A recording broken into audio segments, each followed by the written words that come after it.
राम नारायण राम. सर्व गोष्टींच्या मुळात शरीराला निरोगी ठेवण्याचा विचार आहे. शरीर निरोगी असल्यासच त्याच्याद्वारा कोणत्याही कार्याची शक्यता आहे. शरीराला ताजेतवाने ठेवण्यासाठी अनेक पद्धती आहेत. जशी झाडे आणि वनस्पती जिवंत ठेवली जातात, तशीच प्रकाश, वारा, पाणी आणि योग्य खत देऊन बीज एक निरोगी रोप बनवते.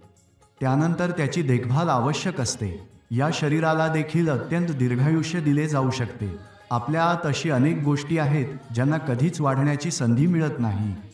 विविध प्रक्रिया वापरून त्यांना उगवून दिल्यास शरीर अमरत्व प्राप्त करते. योगाभ्यास देखील यासाठीच केला जातो. श्वासांची प्रक्रिया नियमित करणे खूप चांगले आहे, तसे न केल्यास काहीही धोका नाही.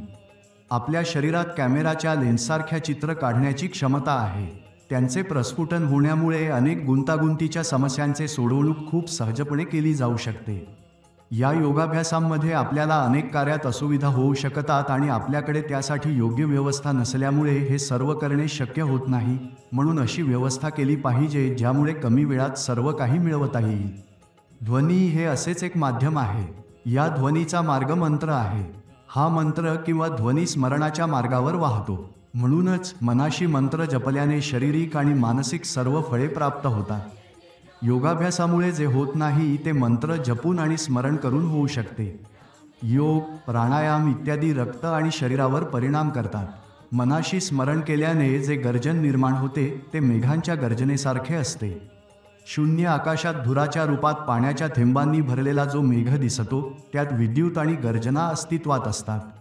शून्यात अणूंच्या मिळवणूक होण्यामुळेच गर्जना, प्रकाश आणि पावसाची प्रक्रिया होऊ लागते. मन देखील शून्याचे आधार घेत अनेक अणुशक्तींना एकत्रित करीत आहे. आपल्या आतली इच्छाशक्ती मनाच्या अनुसार सर्व अणूंवर प्रभाव टाकून महाशून्याच्या मार्गावर स्पुतनिकसारखी मार्गक्रमण करत राहते. अत्यंत वेगाने चालल्यामुळे शरीराच्या आतून एक स्वर आकाशापर्यंत पोहोचतो. परिणामी भावना, कल्पना आणि मन यावर सर्व काही अवलंबून असते. हे डोळ्यांनी दिसत नाही, दाखवता येत नाही, कल्पना करता येत नाही, हे समजून आणि अनुभवून घेण्याचे आहे.